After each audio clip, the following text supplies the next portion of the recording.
और अगर तुमने लोगों के ऐबों पे पर्दे डाले, तुम लोगों के ऐब पे पर्दे डालोगे, अल्लाह तुम्हारे ऐब पे पर्दे डालेगा। आज मुसलमान लोगों के ऐब पे पर्दे नहीं डालते, बल्कि आज औरतें, माएँ और बहनें मौजूद है, किसी की बेटी को रिश्ता हो रहा है तो उसमें लोग ज्यादा तेल पानी डाल करके वो रिश्ता तोड़ देते हैं।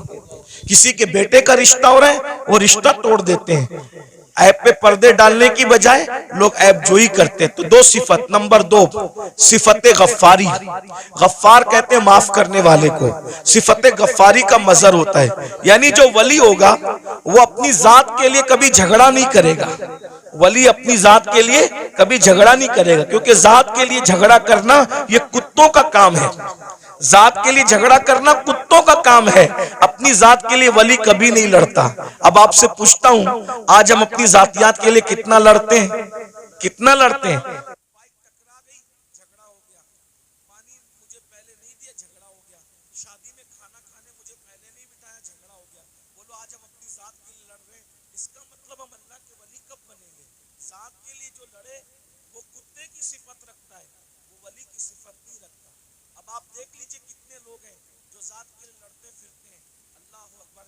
एक वाकया इस पर भी सुन लें कि एक बुजुर्ग के पास एक मुरीद आया और वो मुरीद आकर के कहता है, हजरत आप मुझे इस्म आज़म सिखा दें।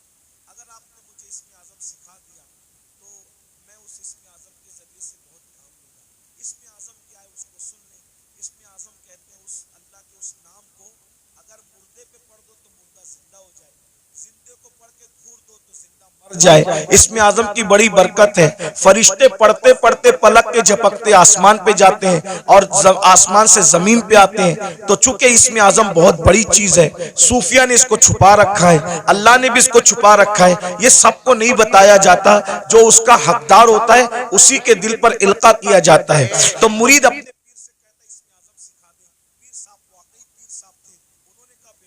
सुबह से शाम तक तुम बाजार में जाकर के बैठो, इंशाअल्लाह शाम को देखेंगे तुम्हें इसमें आज़म सिखाना है कि नहीं सिखाना है। वो सुबह से शाम तक बाजार में बैठे तो क्या देखा, बाजार में बहुत करप्शन हो रहा है, खूब जुल्म हो रहा है, कोई किसी का पुरसाने हाल नहीं है। सुबह से लेके शाम तक एक दूसरे पे जुल्म हो रहा है। वो बार बार हाथ मारते थे अपनी दान पर, मुर्शिद ने अच्छा नहीं किया, पीर साहब ने अच्छा नहीं किया, काश के मुझे इसमें आज़म सिखा देते तो अभी ये जुल्म करने वालों को घूर देता, मार डालता, तबाह कर देता, बर्बाद कर देता।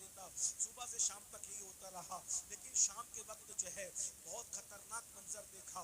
मंजर ये देखा, 80 साल के एक बड़े मियाँ, एक बुढ़ा 80 साल का, वो अपने सर पर लकड़ियों का गट्टा रख करके लाया जंगल से और ला करके जैसे ही कहा, लकड़ियां ले लो भाई, लकड़ियां ले लो। 80 साल के बड़े मियाँ लकड़ी बेच रहे थे।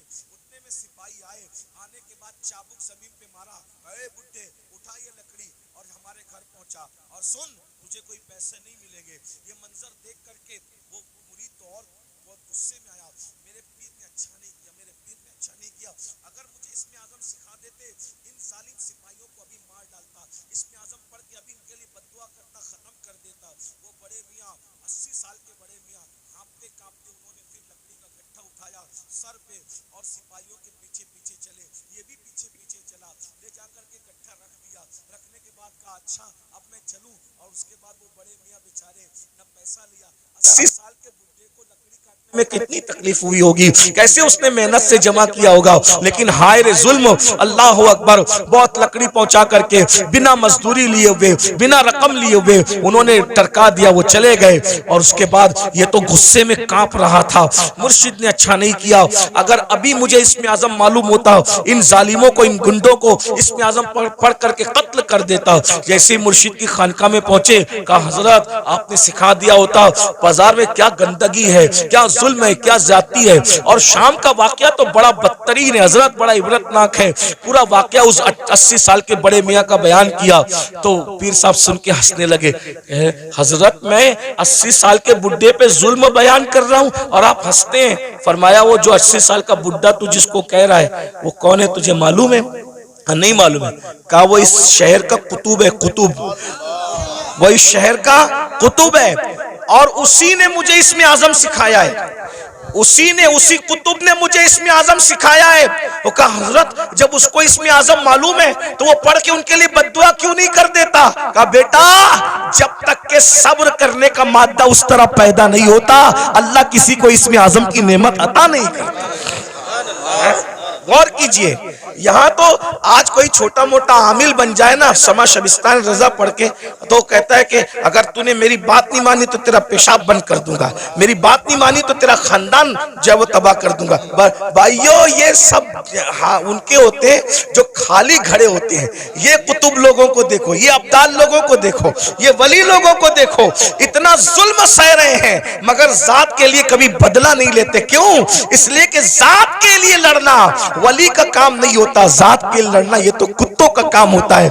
वली वो होता है जो सिफते गफ्फारी का मजहर होता है, अपने दुश्मनों को माफ करता है, अपने मुजरिमों को माफ करता है। उस पर एक वाकया याद आ गया, हालांकि बात तवील हो रही है लेकिन बात वाकया याद आ गया, सुन लीजिए। आज छोटी छोटी बात पर आप लोग एक दूसरे पे केस करते हो, क्या जवाब दोगे अल्लाह? बकरियों के तेरे आंगन में मेरे आंगन में बकरियों पर इतना बड़ा झगड़ा होता है कि मर्डर हो जाता है, कत्ल हो जाता है। कहां कहां तक बात पहुंचती, बारात देर से आई जल्दी आई, उस पर जो है वो शादियां टूट जाती है। इतना महर है कि उतना महर है, उस पर शादियां टूट जाती है। मेरे भाइयों सोचो, सब्र नहीं हमारे अंदर, और जब तक सब्र नहीं होगा हम अल्लाह वाले नहीं बन सकते। एक दिन क्या हुआ, इमाम हुसैन के कातिलों में से कातिल मदीने मुनव्वरा आया, मदीने तैयबा आया। और जब मदीना तैयबा आया तो लोगों ने सोचा कि कातिल इमाम हुसैन, कातिलों में से कातिल मदीने मुनव्वरा आया, तो सारे मदीने वालों ने इमाम हुसैन की मोहब्बत में अपने दरवाजे बंद कर दिए। सबने दरवाजे बंद कर दिए, सबके दरवाजे बंद हो गए। इमाम ज़ैनुल आबिदीन का दरवाजा हमेशा बंद रहता था, किसी से मिलते नहीं थे। लेकिन जब उनको किसी ने इत्तला दी, हजरत हजरत करबला में का एक शख्स जो आपके बाबा का कातिल है वो मदीने मुनव्वरा आया, और सबने अपना दरवाजा बंद कर दिया। इमाम ने अपना दरवाजा खोल दिया, कहा उसको बुला कर लाओ। वो आया, इमाम ने दस्तरखान बिछाया, उसको खाना खिलाया, पानी पिलाया, उसने खाया भी पिया भी, और खाने और पीने के बाद कहा ऐ अली, इमाम ज़ैनुल आबिदीन का असली नाम अली है, कहा ऐ अली शायद तुमने मुझे पहचाना नहीं, या शायद तुम मुझे भूल गए। आपने फरमाया कैसे नहीं पहचाना? अरे ये मदीने वाले क्या करबला में थे? कहा नहीं थे। कहा जो करबला में नहीं थे उन्होंने तुझे पहचान लिया, मैं तो करबला में मौजूद था ना, मैं तुझे कैसे नहीं पहचानूंगा? वो तू ही जालिम है ना, तेरे कहने पे मेरे बाबा के जिस्म पे घोड़े दौड़ाए गए थे, मेरे नन्हे से भाई के हालत पर तीर चलाया गया था, मेरी फूफियां, मेरी अम्मियां, मेरी बहनों के दुपट्टे छीने गए थे, तू ही वो जालिम है ना। अल्लाह अकबर। जब उसने ये सुना लरस गया, हाँ मैं वो हूँ। आपने पहचाना कहाँ? पहचानने के बाद भी ये सुलूक किया? तो इमाम ज़ैनुल आबिदीन ने फरमाया जो तूने किया वो तेरे खून की तासीर थी, जो मैंने किया ये मेरे घर की रिवायत है। हम आले मोहम्मद दुश्मनों के साथ ऐसे ही सुलूक करते हैं। अगर करबला वालों से मोहब्बत है, बताओ बाप के दुश्मन के साथ, बाप के कातिल के साथ इमाम ज़ैनुल आबिदीन ने क्या सुलूक किया, और हम अपने समधियों के साथ क्या सुलूक करते हैं, अपने भाइयों के साथ क्या सुलूक करते हैं, अपने पड़ोसियों के साथ क्या सुलूक करते हैं, अपने रिश्तेदारों के साथ क्या सुलूक करते हैं। भाई एक मुंह किसी को अच्छा नहीं कहते, जबकि अल्लाह के रसूल अलैहिस्सलाम ने फरमाया मुसलमान वो है जिसके हाथ से और उसकी जबान से दूसरे मुसलमान महफूज रहे।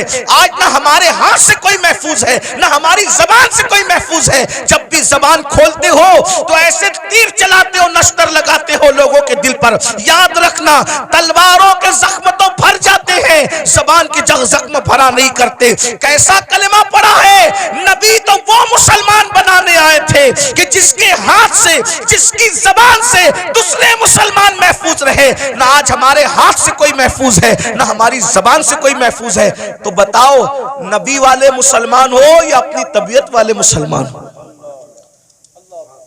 बीवी को मां बहन की गाली देकर के उसका दिल दुखाते हो। रसूलुल्लाह तो फरमा रहे मुसलमान वो है जिसकी जबान से किसी को तकलीफ नहीं पहुंचती, जो अपनी शरीक हयात है, जो अपनी लाइफ की पार्टनर को मां बहन की गाली दे, वो मुसलमान कैसा होगा? रसूलुल्लाह फरमा रहे मुसलमान वो है जिसके हाथ और जबान से दूसरा मुसलमान महफूज रहे। जो अपने माँ बाप का दिल दुखाए वो कैसा मुसलमान है? जो अपने पड़ोसी को तंग कर दे वो कैसा मुसलमान है। बस बात इतनी है, तकरीरें बहुत सुन रहे हो भाई, मुकर्रिर लोग भी माशाअल्लाह ऐसे हो गए अल्हम्दुलिल्लाह कि एक ढूंढो हजार मिलते, और तकरीर सुनने वाले भी हजारों हैं, लेकिन कोई सुधरने तैयार नहीं। और ये भी कयामत की निशानी में से एक निशानी है। अल्लाह के रसूल अलैहिस्सलाम ने फरमाया, लोग दीन सुनने जमा होंगे, दीन पर अमल करने जमा नहीं होंगे। सुनिए, गौर से सुनिए, तवज्जो है। लोग दीन सुनने जमा होंगे, लोग दीन सुनने जमा होंगे, दीन पर अमल करने जमा नहीं होंगे। देख लीजिए, सुनने जमा होंगे, दीन पर अमल करने जमा नहीं होंगे। मैं कोई गुस्से में नहीं, लेकिन आपको एक बात कहता हूं, जरा गौर करना, जरा ध्यान देना। आज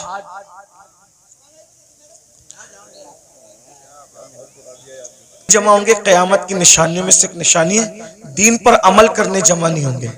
अभी देखिए, सुबह का वक्त है, कारोबार का वक्त है, संडे भी नहीं है, आज संडे नहीं है ना, वर्किंग डे है ना।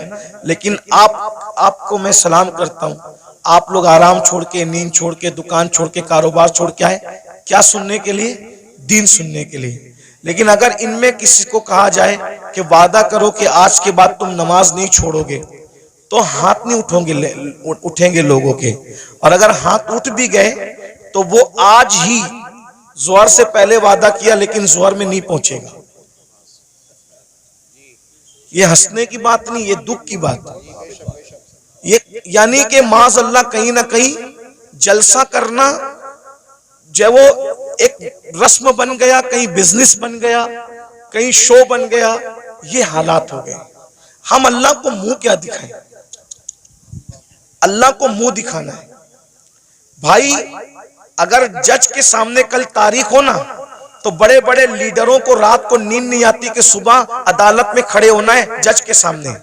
हालांकि दुनिया का जज रिश्वत लेकर भी फैसला बदल सकता है, दुनिया का जज मुंह देखकर फैसला कर सकता है, दुनिया का जज चेहरा देखकर फैसला कर सकता है, लेकिन वो आदिल जिसकी बारगाह में अंबिया भी कांपेंगे, जिसकी बारगाह में अंबिया उसके महबूब भी नफ्सी नफ्सी पुकारेंगे, जिसकी बारगाह में फरिश्ते भी कांपेंगे, थर थर कांपेंगे। अल्लाह कुरान में फरमाता है, यौम यक़ूमुर रूह वल मलाइका सफ़्फ़न ला यतकल्लमूना इल्ला मन अज़िन, कि जिब्रील और सारे फरिश्ते अल्लाह की हैबत से थर थर कांपेंगे। अरे जहां जिब्रील भी कांप रहे होंगे, हम अल्लाह को क्या मुंह दिखाएंगे?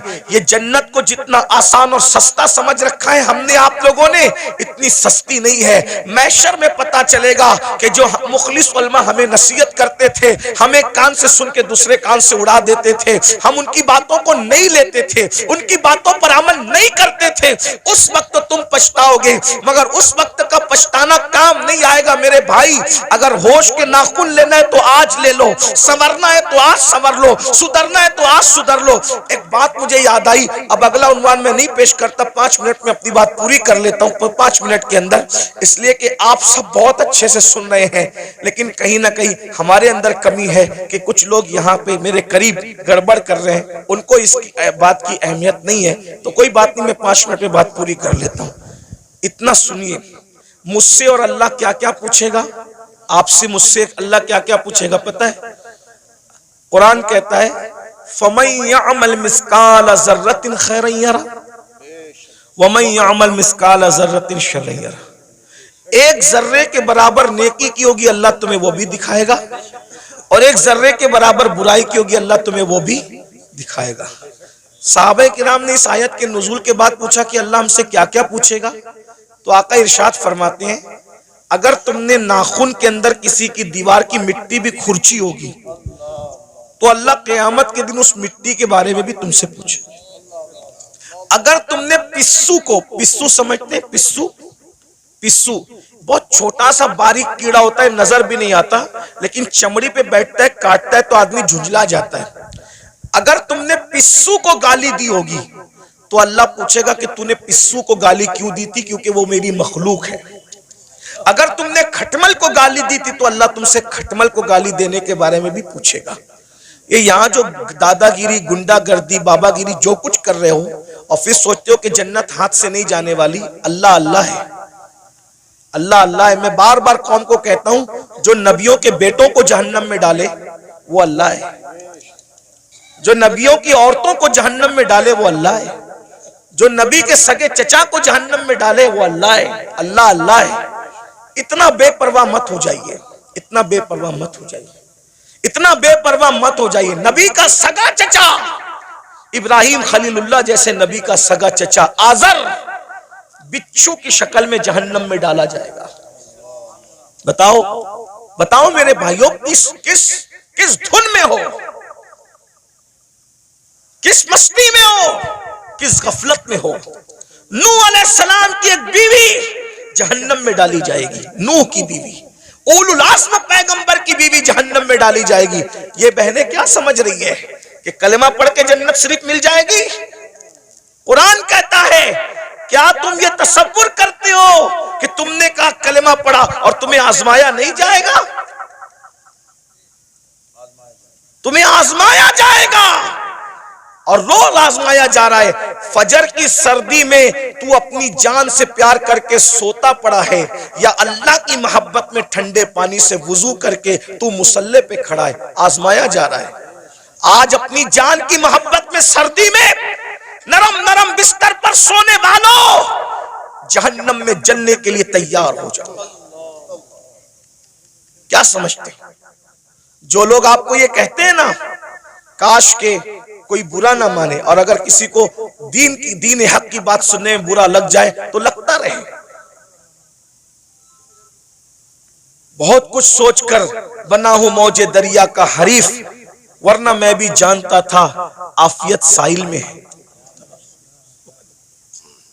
एक कड़वी कसेली बात सुनने के लिए हिम्मत इसीलिए जुटाता हूं कि पूरी दुनिया मुझे गाली दे, लेकिन सिर्फ मेरा अल्लाह और मेरा रसूल मुझसे खुश हो जाए बस। जो पिया को भाई अख्तर वो सुहाना राग है, जिससे ना खुश है पिया वो रागनी अच्छी नहीं। जो आपको जलसों में कहते हैं ना, इनका चेहरा देखो और जन्नत में जाओ, इनका चेहरा देखो जन्नत में जाओ, अमीनुल कादरी का चेहरा देखो जन्नत में जाओ, ये शैतान ने इनकी फिक्र को अगवा कर लिया है। वो तुम्हें जहर दे रहे हैं, जहर। कोरोना का वायरस इतना खतरनाक नहीं है, बदअमली और बदअकीदगी के बाद भी जन्नत का टिकट बांटने का वायरस इतना खतरनाक है। कोरोना किसी को होगा तो वो अकेला मरेगा। ये गंदगी जो आएगी ना, कि बेअमली के बाद भी, जिना के बाद भी, बदकारी के बाद भी, हरामकारी के बाद भी, सिर्फ सलीम मियाँ को देखो जन्नत में जाओ, अमीनुल कादरी को देखो जन्नत में जाओ, और मुफ्ती साहब को देखो जन्नत में जाओ। मेरे भाई, जिनको देख देख करके जन्नत बांट रहे हो, क्या तुम्हारे पास कोई गारंटी है कि ये लोग भी जन्नत में जाएंगे?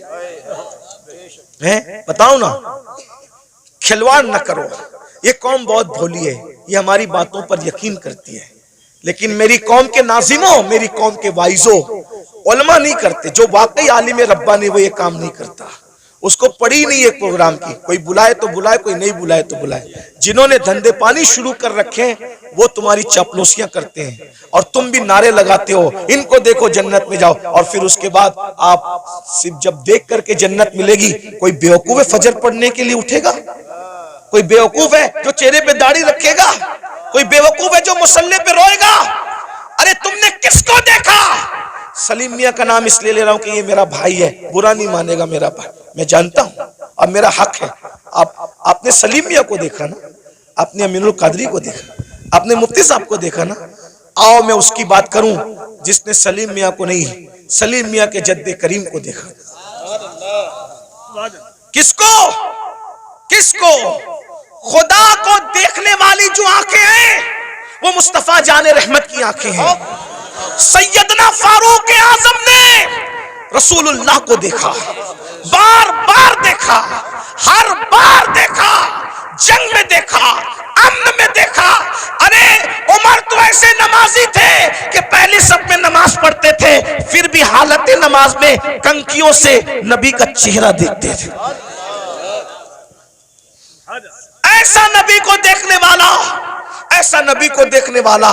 लेकिन जब उसी उमर इब्ने खत्ताब का आखिरी वक्त आया, उसी उमर इब्ने खत्ताब का, कौन उमर जिसका जिक्र तौरात में है, जिसका जिक्र इंजील में है, जिसका जिक्र कुरान में है, जिसके मशवरे की ताईद में कुरान की 22 आयतें नाजिल हुई है। मेरे भाइयों 22 आयतें। ये जो वत्तखिज़ु मिन मकाम इब्राहिम मुसल्ला किसकी आयत, किसकी ताईद में आई? फारूक आजम की ताईद। जब रसूलुल्लाह ने काबे का तवाफ किया, काबे का तवाफ किया, सुन लो उमर कौन है, हमसे सुनो सैयदों से उमर कौन है, फारूक आजम कौन है?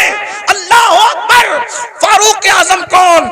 जब रसूलुल्लाह ने काबे का तवाफ किया तो सहाबा से मशवरा किया कि वाजिबुत तवाफ जो नफिल नमाज है कहां पढ़ी जाए। सहाबा का दिल खुश करने के लिए किसी ने कहा काबे के अंदर पढ़िए, किसी ने कहा हतीम में पढ़िए, किसी ने कहा यहां पढ़िए, किसी ने कहा वहां पढ़िए। फारूक आजम ने कहा या रसूल अल्लाह, जहां आपके दादा इब्राहिम अलैहिस्सलाम के कदम का निशान है वहां पर आप नमाज अदा कीजिए। अभी उमर ये कह ही रहे थे कि जिब्रील आ गए, कहने लगे वत्तखिज़ु मिन मकाम इब्राहिम मुसल्ला, जहां आपके दादा इब्राहिम के कदमों का निशान है उसको अपना मुसल्ला बना लीजिए।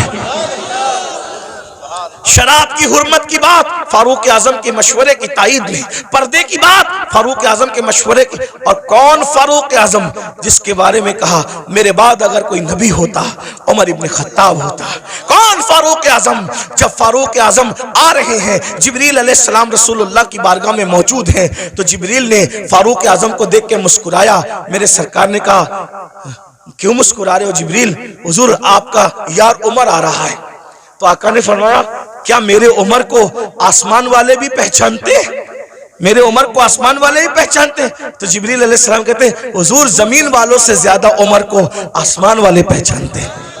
और सरकार ने कहा जरा मेरे उमर की शान बयान कर दो जिब्रील। तो जिब्रील ने एक जुमले में शान बयान की। कहते हैं या रसूल अल्लाह, अगर मैं हजरत नूह की उम्र के बराबर यानी 1000 साल की उम्र लेकर के आऊं और उम्र की फजीलत बयान करता रहूं तो 1000 साल खत्म हो जाएंगे मगर उम्र की फजीलत खत्म नहीं हो सकती। इतनी बड़ी हस्ती है ना। रसूलुल्लाह को देखा, रसूलुल्लाह को देखा। अब सुन लो उनका जिंदगी का आखिरी वक्त। फारूक आजम शहीद है, फारूक आजम शहीद है। अल्लाह अकबर। और किस हालत में शहीद है? हालत नमाज में। आखिरी वक्त आ गया, चारपाई पर फारूक आजम लेटे, पूरा जिस्म खून से लहू लहान है। फारूक आजम लहू लहान है पूरा जिस्म। फारूक आजम अपने बेटों से कहते हैं मेरे बेटों, मेरे बच्चों, तुमने मेरी फर्मा बरदारी की, मैंने जो कहा तुमने मेरी बात मानी, अल्लाह ने मुझे फर्मा बरदार औलाद अता की, आज मेरी फर्मा बरदारी करोगे आखिरी वक्त में? लोगों बच्चों ने कहा जी हुजूर जरूर करेंगे। फरमाया एक काम करो, मुझे चारपाई से उठा के जमीन पे डाल दो। देखो ये फारूक आजम के आखिरी लम्हात है, ये उनकी आजिज़ी है, ये उनकी इनकिसारी है, ये उनका इखलास है। जन्नत का कहाँ ख्वाब देख रहे हो भाइयों? ना वुजू आता है ना गुस्ल आता है। 2 रकअत नमाज जुमा पढ़कर ऐसे भागते हो जैसे स्कूल की छुट्टी होने पे स्कूल के बच्चे भागते हैं। भाइयों जरा सोचो ना, जरा गौर करो ना, जरा गौर तो कीजिए, अपने आप पे रहम कर लीजिए। हम में से कोई अल्लाह के अजाब को बर्दाश्त करने की ताकत नहीं रखता, हम में से कोई जहन्नम का सामना करने की ताकत नहीं रखता। मत आप धोखा दीजिए अपने आप को, मत फरेब कीजिए अपने आप से, अपनी आखिरत को तबाह मत कीजिए। वो मुसलमान बनिए जैसे हुजूर मुसलमान बनाने आए थे। सैयदना फारूक आजम फरमाते हैं मुझे चारपाई से उठाकर जमीन पे डाल दो। जब जमीन पे डाल दिया गया तो फारूक आजम खाक पर अपने चेहरा रगड़ने लगे और रोकर कहते अल्लाह उमर की बख्शिश कर दे। उमर की जिसको रसूलुल्लाह ने जन्नत की बशारत दी उसकी जिंदगी का एंड ये है। उमर की, ये उनका खौफ खुदा है, ये उनकी आजिज़ी है, ये उनकी इनकिसारी है। अल्लाह उमर की बख्शिश कर दे, मगफिरत कर दे। रो रहे हैं, मैं उमर क्या जवाब दूंगा तेरी बारगाह में, उमर क्या हिसाब देगा तेरी बारगाह में। इधर का चेहरा रगड़ते, इधर का गाल रगड़ते हैं और अल्लाह की बारगाह में कहते हैं मुझे माफ कर दे, मेरे बुढ़ापे पे रहम कर दे। किसी ने कहा अमीरुल मोमिनीन आप तो वो है ना, आप वो हैं कि आपने इतना फतुहात, इतने फतुहात किए, ये काम किया दीन का, ये काम किया दीन का, ये काम किया दीन का। सर उठा के कहते हैं ओ मनकबत पढ़ने वाले खामोश, ये मनकबत पढ़ने का टाइम नहीं, क्या कहा? ये मनकबत पढ़ने का टाइम नहीं है। और हम तो माइक पर अपनी फजीलत सुन के खुश होते हैं, जबकि वो सही भी नहीं होती, झूठ झूठ होती है, झूठ झूठ होती है। अस्तगफिरुल्लाह। बहुत सारे नाजिम लोग 25,000 20,000 सिर्फ झूठ बोलने का लेते हैं। उस कौम को बर्बादी से कौन रोक सकता है जो कौम झूठ बोलने के लिए 25,000 रुपया देती है? आना सलीम मियाँ की करामत गढ़ के बयान करना 25,000 लोग, अमीनुल कादरी की करामत बयान करना 25,000 लोग, मुफ्ती साहब के बारे में बताना, इन जैसा तो आलिम रब्बानी जो है वो 200 साल में हुआ ही नहीं है, ये सब कहना। अरे सुनने वालों, तारीफ सुनने वालों, अल्लामा शरफुद्दीन यहिया मनीरी कहते हैं दुनिया में जितना बड़ा दावा करेगा कयामत के दिन उतनी बड़ी दलील अल्लाह को पेश करनी पड़ेगी। बताओ मेरे भाइयों, कहाँ हो? जलसों का मिजाज बदल दिया तुम लोगों ने, सब चौपट करके रख दिया। दीन जलसों में नहीं होगा तो कहाँ होगा? फारूक आजम की जो मनकबत पढ़ी जा रही थी वो कोई नाजिम नहीं पढ़ रहा था, वो सच्ची मनकबत थी। अरे जिसकी मनकबत कुरान पढ़े उससे बड़ा वली कौन हो सकता है?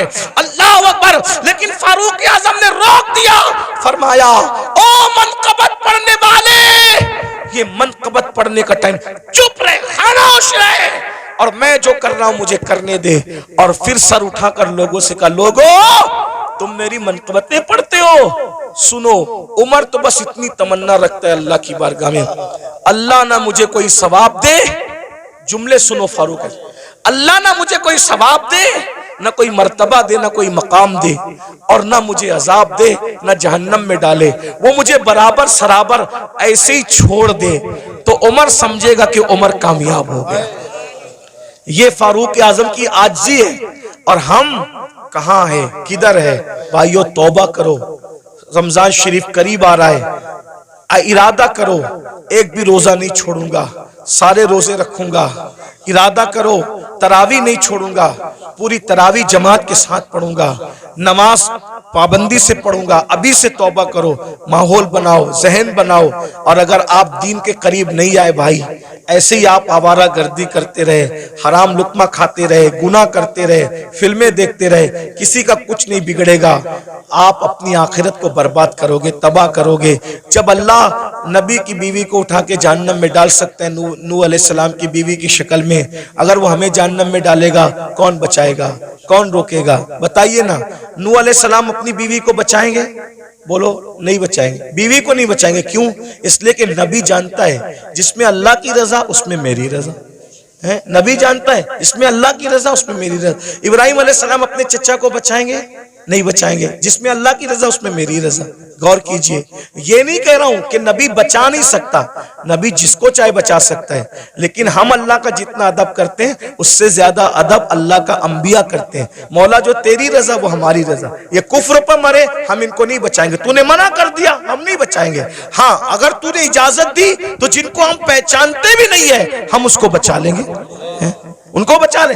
नबी साहिब इख्तियार होता है, मजबूर नहीं होता। लेकिन नबी की अल्लाह से मोहब्बत और अल्लाह की बारगाह का अदब यह है कि कोई नबी अल्लाह का कहना नहीं तोड़ेगा।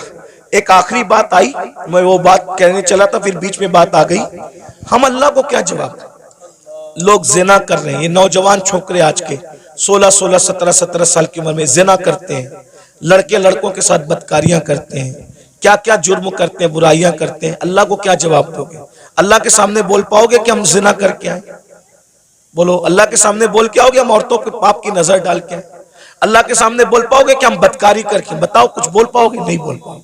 भाई हम जब अपने पीर के सामने नहीं बोल सकते तो अल्लाह के सामने क्या जवाब दें? मेरे इमाम कहते हैं, करीम अपने करम का सदका, लई में बेकद्र को न शर्मा, तू और रजा से हिसाब लेना, रजा भी कोई हिसाब। और कहते हैं, सदका प्यारे की हया का, न ले मुझसे हिसाब, बख्श बे पूछे लजाए को लजाना क्या है। बहुत कठिन मंजिल है।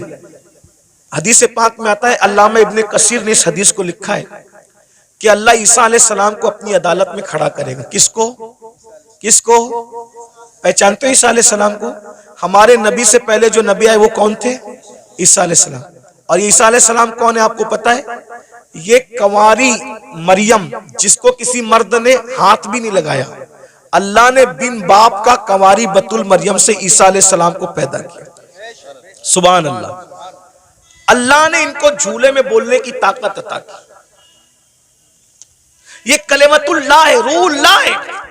इनको जब सूली देने की साजिश की गई तो अल्लाह ने इनको आसमानों पे उठा लिया। अब ध्यान देना, जब ये आसमानों पे उठा लिए गए तो इनके मानने वालों ने इनको कहा कि ईसा खुदा का बेटा था और मरियम खुदा की बीवी थी। माज़अल्लाह, अल्लाह का कोई बेटा नहीं है, अल्लाह की कोई बीवी। लेकिन उनके मानने वालों ने ये गंदगी फैला दी। तो अल्लाह उन मानने वालों ने जो गंदगी फैलाई ना, उस गंदगी के खात्मे के लिए, यानी अल्लाह हजरत ईसा से हिसाब लेने के लिए नहीं, तवज्जो, अल्लाह जानता है कि ईसा पाक है, मासूम है, उन्होंने कोई कसूर नहीं किया, लेकिन मैदान महशर में ईसाइयों को, क्रिश्चियन को रुस्वा करने के लिए, ईसाइयों को रुस्वा करने के लिए अल्लाह हजरत ईसा को अपनी अदालत में खड़ा करेगा। और अपनी अदालत में खड़ा करके अल्लाह पूछेगा कि ऐ ईसा, क्या तुमने इन ईसाइयों को, अपने मानने वालों को यह कहा था कि तुम अल्लाह के बेटे और तुम्हारी मां अल्लाह की बीवी है? तुमने ये बात कही थी? एक अल्लाह कौन सा सवाल करेगा? एक, हालांकि वो खुद बयान कर चुका कुरान में कि ईसा ने ऐसी कोई बात अलैहिस्सलाम नहीं कही, बयान हो गया सब। लेकिन वहां ईसाइयों को रुस्वा करने के लिए और शान ईसा को बताने के लिए कि ईसा अलैहिस्सलाम का दामन इस गंदगी से पाक है, अल्लाह पूछेगा तुमने ये बात कही थी ईसा? एक सवाल, अल्लाह सिर्फ एक सवाल करेगा ईसा जैसे पैगंबर से, उस मासूम से।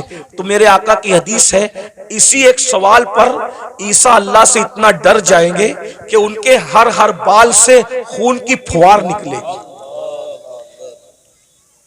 हर हर बाल से खून की फुहार। अल्लाह ने मुझसे सवाल कर लिया, मैं जवाब क्या दूं? अब बताएं, जब मासूम से अल्लाह सवाल करे तो उनके बाल बाल से खून की फुहार निकलेगी। पूरी जिंदगी हमने नमाज नहीं पढ़ी, अल्लाह पूछेगा तूने नमाज क्यों नहीं पढ़ी थी? क्या जवाब होगा? हैं? क्या जवाब? रात के 3-3 बजे तक गंदी फिल्में देखते थे, क्या जवाब होगा? दोस्ती लड़कों से इसलिए करते थे कि उनके साथ बदकारी करें, कौमे लूत का अमल करें। आका फरमाते हैं, जे कौमे लूत का अमल करने वाले लोग जिस बस्ती में रहते हैं, बस्ती वालों को मालूम है, मना नहीं करते, अल्लाह उस बस्ती पर एक दिन में 36 मरतबा लानत नाजिल करता है। कौमे लूत का अमल करने वाला कहीं भी मरेगा, वो अपनी कब्र में नहीं रह सकता, फरिश्ते उसको उठा के ले जाके वहां फेंक देते हैं जहां कौमे लूत पे अजाब आया था। भाइयों, अपनी आखिरत ये दुनिया है। एक गालिब ने इसीलिए कहा था, दुबाया मुझको होने ने, न मैं होता तो क्या होता। सारा तो होने का झगड़ा है, इसलिए अब दुनिया में आ गए हो, सुधरो, तौबा करो, अल्लाह से डरो, अल्लाह के कानून के मुताबिक जिंदगी गुजारो। अल्लाह हम सबको तौफीक अता फरमाए। और आप सबको ये बात देखो, किसी भी जलसे में जाओ, चाहे मैं आऊं, चाहे कोई भी आलिम आए, कोई पीर आए, ये जो आप लोगों के अंदर ये आदत पड़ गई ना सेल्फी की, ऐसे धक्का दे करके कहते हो फोटो करो, अदब कहां गया? मेरा अदब मत करो, मैं तो कोई काबिल ही नहीं, मेरी अपनी बात नहीं कर रहा हूं। लेकिन जो अल्लाह वालों को ऐसे कोनी मार करके ऐसे सेल्फी ले रहे हो, इस सेल्फी से क्या होगा? पहले के लोग, इन बूढ़ों से पूछो, अल्लाह वालों से मिलते थे तो दुआ कराते थे, दुआ करा। क्यों? हजारों साल की मेहनत जहां नहीं पहुंचाती, वहां अल्लाह वालों की दुआ पहुंचाती। और आप लोग दुआ नहीं लेते। ये शैतान का दाव है आप लोगों पे कि दुआ से रोकने के लिए तुमको सेल्फी में मुब्तला कर दिया। और आप लोग सेल्फी, मोबाइल, हर जगह मोबाइल, हर जगह मोबाइल, सेल्फियां ले। क्या करोगे सेल्फी लेके? क्या फायदा है सेल्फी लेने का?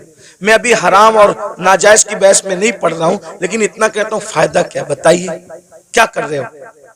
अल्लाह वालों का अदब करो, अदब सीखो। इनकी अदब की नजर पड़ेगी।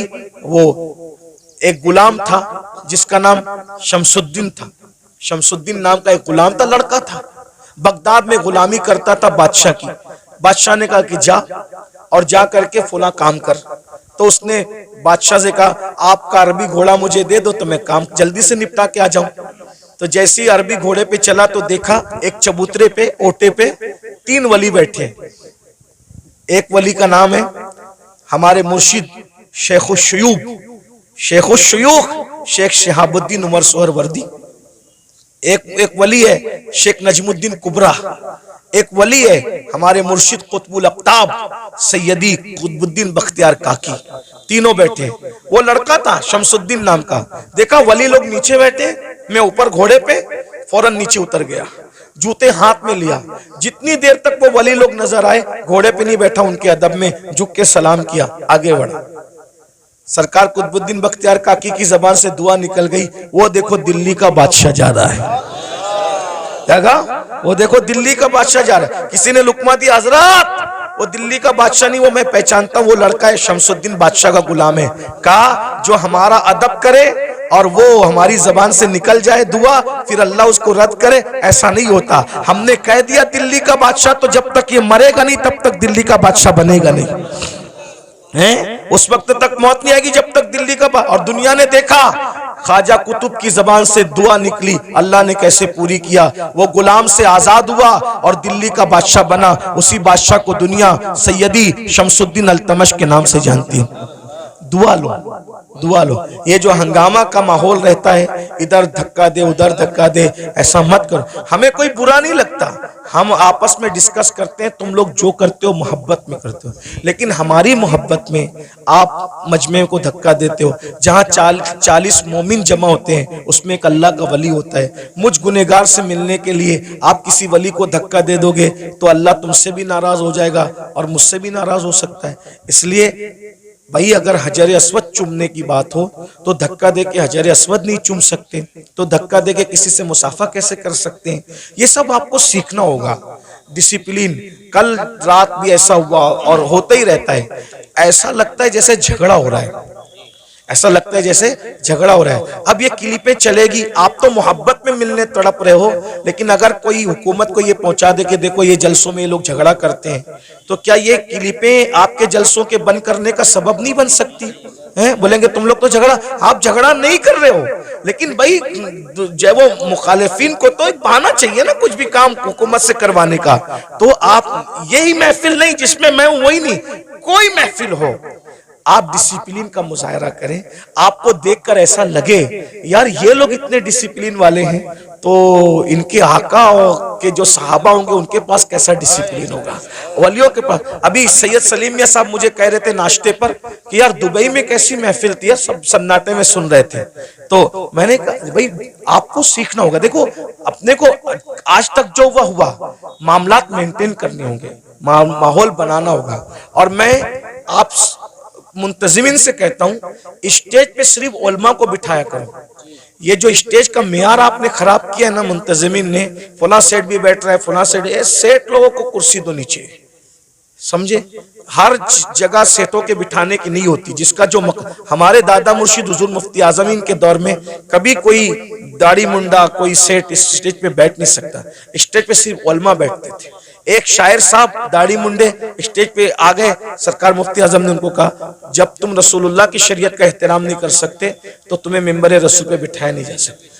यानी वो लोग अच्छा बुरे का कोई वो कि किसी को अच्छा लगे तो लगे, जिसको बुरा लगे तो शरीयत एक नंबर पर है, अल्लाह की रजा एक नंबर पर है। वो ऐसे लोग थे। लेकिन आज हम लोग क्या है, कोई चंदा दे रहा है ज्यादा तो हमने दिन का कानून तोड़ दिया उसके लिए। ये सब अच्छी बात नहीं करो, ये सब इससे नुकसान होगा। फिर कोई भी स्टेज पे चढ़ के आता है, ये स्टेज की बात नहीं कर रहा हूं मैं, जनरल बात कर रहा हूं। आप इनसे बदजन मत होना, इस जलसे वालों से, जनरल बात कर रहा हूं। तो ये सब मत करो। जिसका जहां मकाम है, उलमा जहां बैठते हैं उलमा बैठे, सेठ लोग मुखय्यर लोग जहां बैठते हैं उनको कुर्सी दे के बिठा दो, सियासी लीडर आना है उनको कुर्सी दे के बिठा दो, सबको इज्जत दो। मैं ये नहीं कह रहा हूं किसी को जलील करो, सब हुजूर का जो उम्मत है वो इज्जत के काबिल है, लेकिन जो कुर्सी में बैठे उसको कुर्सी दे दो, अच्छे से बिठा दो। स्टेज पे सिर्फ उलमा रहे, मुतशर्रा रहे। और जो मेरे स्टेज पे बैठे हुए लोग हैं उनसे भी कहता हूं आप लोग भी फोटो वोटो न खींचिए। देखो हमारे बुजुर्गों ने फरमाया कि अगर आलिम दीन अगर जो है वो सुन्नत तर्क करेगा तो पब्लिक फर्ज पढ़ना छोड़ देगी, समझे। आलिम अगर चलते चलते रास्ते से टोपी उतारेगा तो पब्लिक, हाँ वो नहीं कहना चाहता था, सही कहा जी, सही कहा, यही कहा हुजूर मुफ्ती आजम ने, यही कहा। यही कहा, लेकिन कुछ चीजें माइक पे कहने की नहीं होती। आप अल्लाह आपको जज़ाए खैर दे, मेरा काम आसान कर दिया। यानी तुम टोपी उतार के सर नंगा करोगे, लोग अपना पूरा वजूद बगैर कपड़े का कर लेंगे, इसका ख्याल करें। तो ये मेरे भाई भी कुछ जो नौजवान हमारे जूनियर उलमा है ना, मैं उनसे माफी मांगते हुए कहता हूँ, ये लोग भी सेल्फी लेने लगते हैं। आप लोग तो आपको देख के नीचे वाले भी लेंगे, है ना। तो मैं आपको ये नहीं कह रहा हूं कि मैं कोई फतवा देने आया, कोई साहिब फतवा आदमी नहीं हूं, लेकिन कम से कम महफिल के तकद्दुस का ख्याल करो, और हम जो करेंगे हमारी कौम भी वो करेगी। अब मैं देखना चाहता हूं कि आज से इस महफिल में कितना बदलाव आता है। अगर बदलाव आया तो समझ लूंगा कि मुझे दोबारा आना चाहिए इस तरफ, और अगर नहीं बदलाव आया तो समझ लूंगा कि गला सुखा कर कोई फायदा नहीं है ना। तो अभी हमें समझ में आ जाएगा। अब आगे का प्रोग्राम आप सुने, क्या प्रोग्राम है आगे? अच्छा, वहाँ ये सलीम इजाजत